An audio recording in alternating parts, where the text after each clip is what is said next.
So kung naghahanap ka ng mga schools na nag-o-offer ng ETF sa Cordillera Administrative Region, para sa itong video na to. Kasi dito malalaman mo kung ano yung mga schools na nag-o-offer ng ETF at kung ano din yung mga courses na in-offer nila sa Cordillera Administrative Region.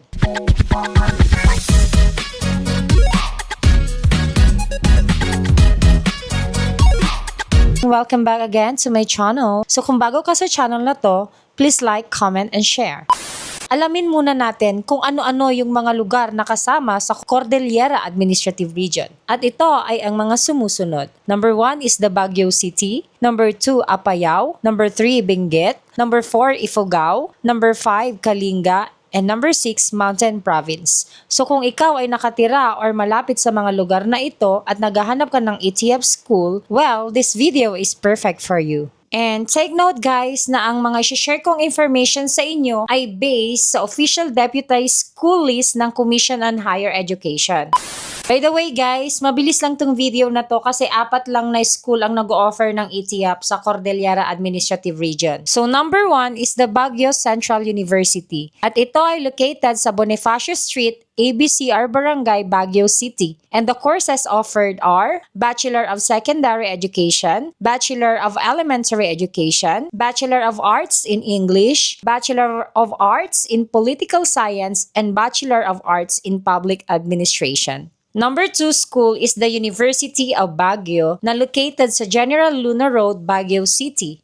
And the courses offered are Bachelor of Arts in Mass Communication, Bachelor of Arts in Political Science, Bachelor of Arts in English, Bachelor of Secondary Education, Bachelor of Elementary Education, Bachelor of Science in Business Administration, Bachelor of Science in Criminology, Bachelor of Science in Hotel and Restaurant Management, and Bachelor of Science in Computer Science. Number 3 school is the University of Cordilleras, and the courses offered are Bachelor of Science in Criminology, Bachelor of Secondary Education, Bachelor of Elementary Education, Bachelor of Arts in English, Bachelor of Arts in Political Science, Bachelor of Arts in Communication, Bachelor of Science in Psychology, Bachelor of Science in Computer Science, with specialization in Mobile Technology, Digital Arts, and Animation. And the last but not the least is the Bachelor of Science in Business Administration, major in Financial Management, Business Management, and Marketing Management.